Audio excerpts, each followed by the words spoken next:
राधे राधे। डिंपल गर्ग 111 में आपका स्वागत है। आज हम सुनेंगे दुर्गा सप्तशती का पहला अध्याय, जो कि नवरात्रों में सुना जाता है या पढ़ा जाता है। जय मां शेरावाली। आइए अब सुनते हैं श्री दुर्गा सप्तशती का पहला अध्याय। मार्कंडे ऋषि बोले, भगवान सूर्य के पुत्र स्वर्ण उत्पत्ति की कथा मैं विस्तार से कहती हूँ, आप ध्यान से सुने। सूर्य की छाया सुनकर पुत्री संध्या जगत जननी माया की कृपा से जैसे मनवंतर की कृपा से बनी। प्राचीन काल में चारों दिशाओं में चैत्रवंशी राजा सूरत स्वस्थ पृथ्वी के राजा हुए। सब प्रजा को अपने पुत्रों की भांति पालन करते थे। यौवन राजाओं से राजा सूरत की शत्रुता हो गई। दुष्ट दलन राजा सूरत, उनका भयंकर युद्ध हुआ और थोड़ी से ही यौवन राजाओं ने सूरत को हरा दिया। तदंतर राजा अकेला घर में राज्य करने लगा, तो भी शत्रु ने राजा सूरत पर चढ़ाई कर दी और नगर में भी दुराचारी मंत्रियों ने राजा का कोष, सेना सब कुछ छीन लिया। अब राजा सूरत हार कर अकेले ही घोड़े पर सवार होकर शिकार खेलने के बहाने घोर जंगल में चले गए। वहां उन्होंने ऋषि मेघा का आश्रम देखा, जो अहिंसक सिंह इत्यादि पशुओं आदि शिष्यों मुनियों आदि से था।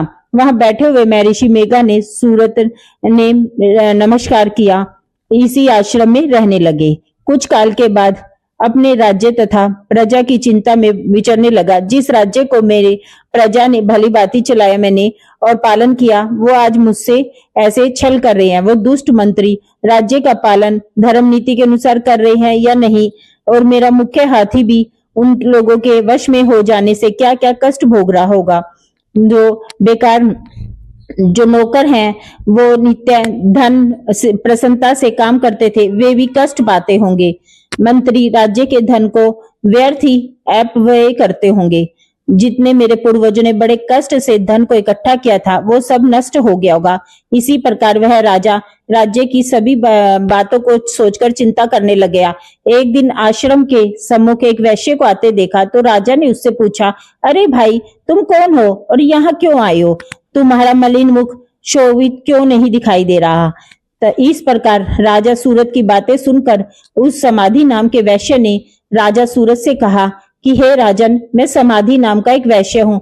मेरा जन्म धनवान कुल में हुआ। मेरा दुष्ट पुत्र, स्त्री पुत्र आदि ने मुझे सब घर से निकाल दिया, धन छीन लिया, और मैं स्त्री पुत्र धन से रहित हूँ और अकेला दुखी होकर इस वन में आया हूँ।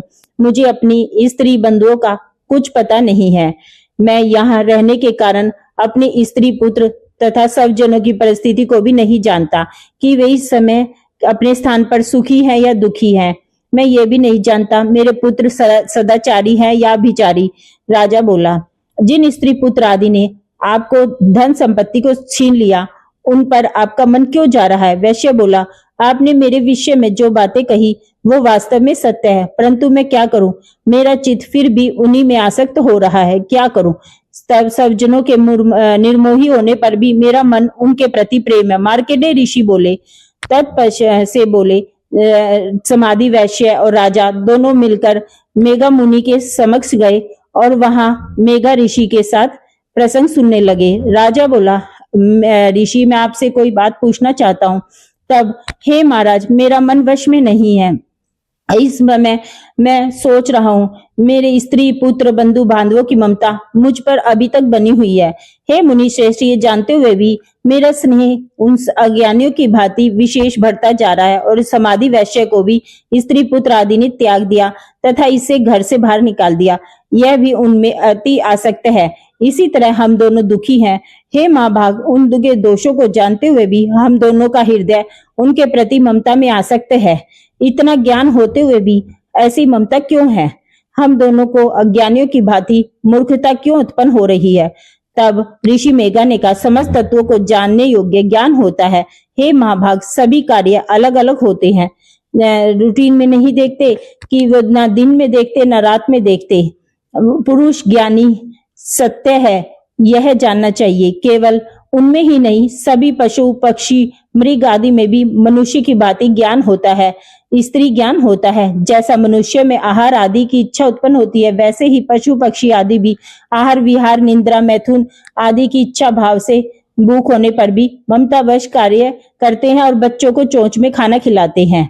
हे राजन, मनुष्य भी अपने पुत्र पोत्रों से इसी भांति बर्ताव करता है।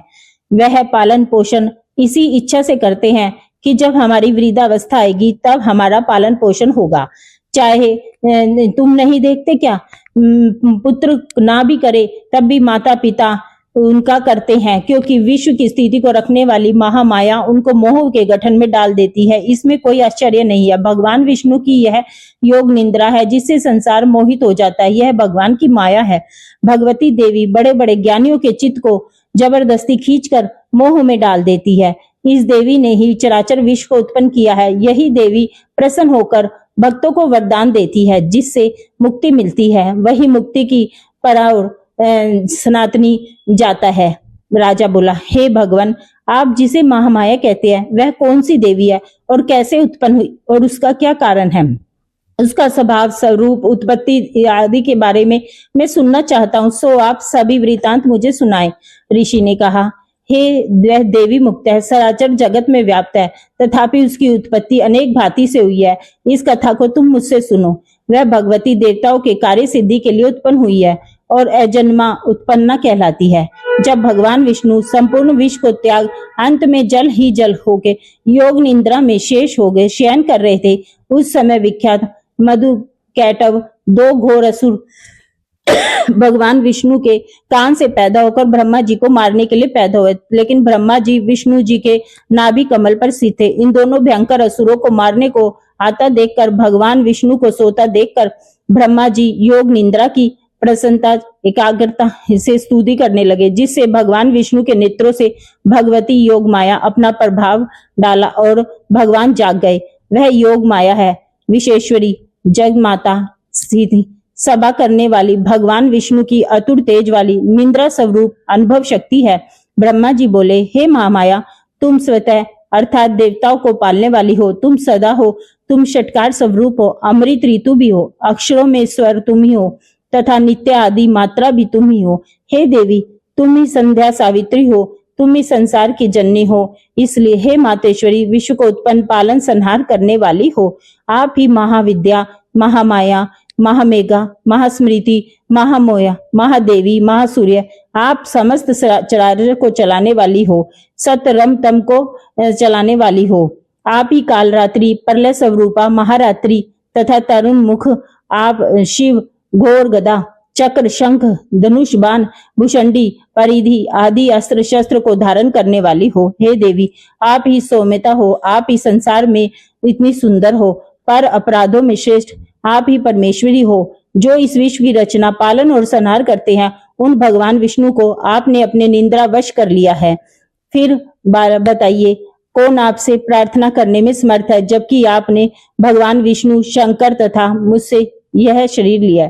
आप अपने प्रभाव से स्वयं प्रशंसित हो। मनु और कैटव नाम के दुष्ट को मोह लीजिए और इन्हें अचेत कीजिए। इन दोनों महासुरों का संहार करने के लिए भगवान को बुद्धि दीजिए। ऋषि बोले, इस प्रकार जब ब्रह्मा जी ने मधु कैटव असुरों के संहार के लिए तथा भगवान विष्णु को जगाने के लिए तामसी देवी की प्रार्थना की, उसी समय भगवान विष्णु के नयन, मुख, नाक, भुज, हृदय और मोक्ष स्थल से निकलकर अव्यक्त युक्त योग माया उपस्थित हुई और योग निद्रा से भगवान जाग गए। तदंतर भगवान विष्णु ने उन पराक्रमी वीर्यवान मधु कैटव असुरों को देखा, ब्रह्मा जी को खाने की जिनकी आंखें लाल हो रही थी। तब भगवान विष्णु शेष सैया से उठ उन असुरों से 5000 वर्ष बाहुबल युद्ध किया। अति विशाल युद्ध हुआ। महामाया ने मोहित कर रखा था, अतः दुष्टों ने भगवान से कहा, आप हमसे वरदान मांगो। भगवान ने कहा, यदि तुम मुझ पर प्रसन्न हो तो मेरे हाथ से तुम्हारी मृत्यु हो जाए, मैं तो यही वर चाहता हूँ। ऋषि ने कहा, इस बात ही जब भगवान ने उनसे वर ले लिया तो भगवान कहने लगे, हमें समुद्र जल ही जल दिखाई देता है। हे भगवान, हमारा वर उसी स्थान पर कीजिए जहां पर पानी ना हो। ऋषि मेघा ने कहा। तब भगवान विष्णु ने शंख चक्र गदा धारण किए हुए और तथास्तु कहकर दोनों के सिर अपनी जांघों पर रखकर चक्र से काट लिए। इस प्रकार प्रकार यह महामाया देवी ब्रह्मा जी की प्रार्थना करने पर स्वयं उत्पन्न हुई। राजन, मैं अब इसके आगे की बात बताता हूँ, आप ध्यान से सुनिएगा। यह अगले भाग में आप दुर्गा सप्तशती का दूसरे अध्याय को सुनेंगे। जय मां शेरावाली। अगर इसी प्रकार की अपडेट लेने के लिए हमारे चैनल डिंपल गर्ग 111 को सब्सक्राइब जरूर करें और बेल आइकन को जरूर दबाइए ताकि हर नोटिफिकेशन आप तक पहुंच सके। और वीडियो आपको कैसी लगी ये भी जरूर बताएं। कमेंट बॉक्स में जय माता दी लिखना बिल्कुल ना भूले। जय श्री राधे राधे।